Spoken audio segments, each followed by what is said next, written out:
પંચમહાલ જિલ્લાના ગોધરા શહેરના બહારપુરા વિસ્તારના મારવાડી વાસમાં એક ઐતિહાસિક ધાર્મિક પ્રસંગ યોજાતો. અહીં આવેલા 100 વર્ષ જૂના જય શ્રી મહાકાળી માતાના મંદિરનો જીર્ણોદ્ધાર અને પ્રાણ પ્રતિષ્ઠા મહોત્સવ સમસ્ત મારવાડી સમાજના નેતૃત્વમાં સંપન્ન થયો.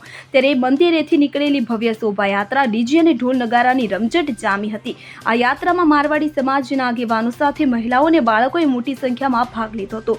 કાર્યક્રમમાં અમદાવાદ, નડિયાદ, હાલોલ, કાલોલ, લુણાવાડા, ટીંબા શહેર, વડોદરા અને ગાંધીનગરથી મારવાડી સમાજના અગ્રણીઓ પધાર્યા હતા. પ્રખ્યાત સંત લક્ષ્મણદાસ સોમતા અને શિવલાલ કાલંદરી ભજન સમ્રાટની ઉપસ્થિતિમાં ભજન સંધ્યાનો કાર્યક્રમ યોજાયો હતો. આ કાર્યક્રમને અંતે મહાપ્રસાદનું આયોજન કરવામાં આવ્યું હતું. આ પ્રસાદનો લાભ લેનાર ગોધરાના નગરજનો મોટી સંખ્યામાં ઉપસ્થિત રહ્યા હતા. આ રીતે મારવાડી સમાજની એકતા અને ધાર્મિક શ્રદ્ધાનું અનોખું દર્શન થયું હતું.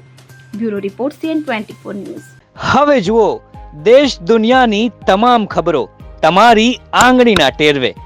ઉઠાવો મોબાઈલ અને Google Play Store પરથી ડાઉનલોડ કરો અમારી CN24 ન્યૂઝ મોબાઈલ એપ.